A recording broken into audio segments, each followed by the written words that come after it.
We're about a quarter into the 22-23 NBA season, and there's been plenty of surprises and disappointments throughout the season, but I must say for me the biggest surprise that actually has my jaw dropping has been the play of Bol Bol. Bol was a player many were ready to stop believing in the hype and was by many thought he'll eventually find himself out of the league due to the promise that most saw in him was fading. He got drafted by the Denver Nuggets in the second round in the 2019 NBA draft, and unfortunately during his whole 3-year tenure on the Nuggets, never got any sustainable or consistent minutes on the floor. Now you may say the reason for that was he wasn't getting minutes because the Nuggets rotation was already solidified at the time, or Bol wasn't that good. I'll leave that up to your speculation, but nonetheless, Bol eventually found himself being traded to the Pistons, but he failed the physical test and he had to be sent back to the Nuggets. Now this is when most of the hype for Bol started to dissipate even worse, because it looked like he was never going to actually get any legit run in the NBA, so the lore of Bol was honestly reaching its climax. But suddenly the Orlando Magic decided to take a shot and traded for the 7'2" big man,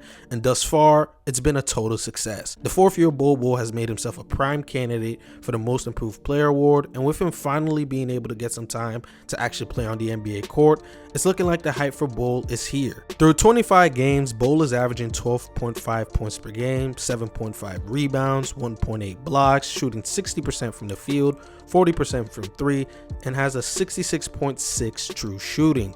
Bol with his height would usually be placed at the 5 position, but Mosley has decided to go a different route and started to play Bol at the 4 position.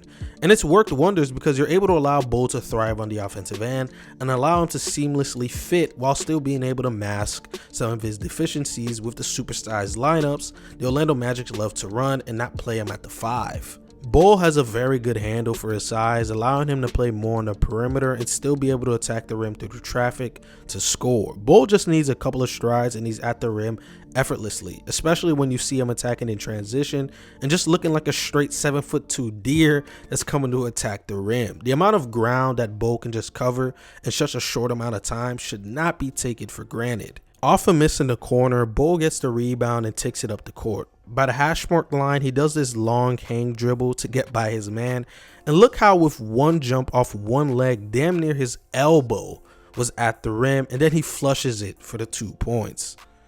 After a fake pass to the cutter, Wagner initiated a dribble handoff with Bol.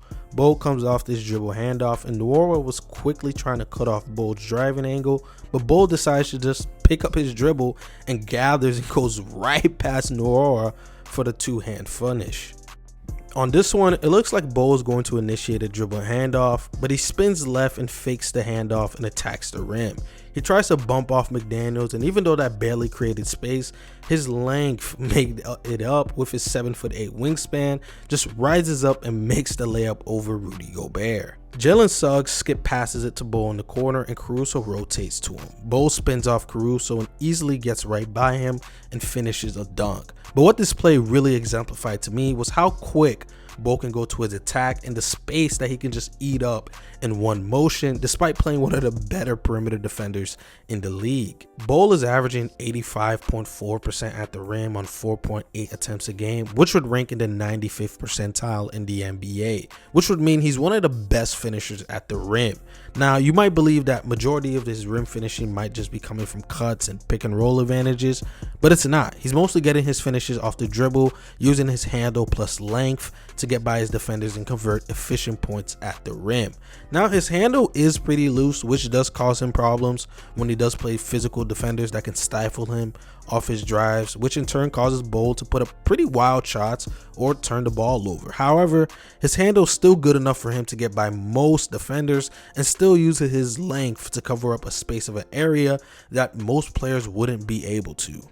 Bol Bol gets the rebound off a missed 3 and pushes the pace. D'Lo tries to check Bol by the half-court line, but he easily gets right by him and is now met with Cat. Instead of continually to attack right, he sees Gobert and McDaniels potentially coming, so he cuts back left and gathers right by Cat for the layup. Banchero does a dribble handoff with Bol, which has Scottie Barnes switched out on him.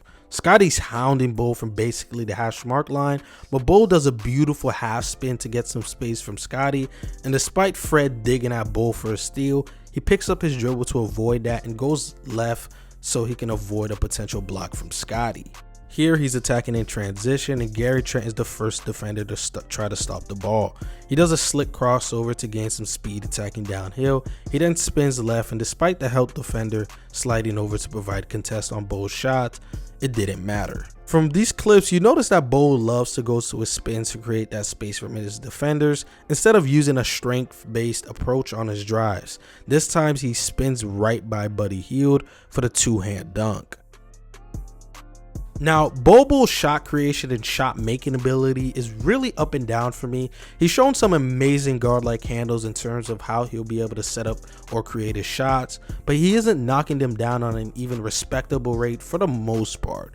Bol Bol is averaging 31% on pull-up shots and has attempted 29 of them so far this year, which isn't the best thing you want to see. However, it does give me some optimism still, because one, is showing me that he's willing to attempt these type of shots, and two, one promising indicator so far is his shooting from long range. He's shooting 40% from 3.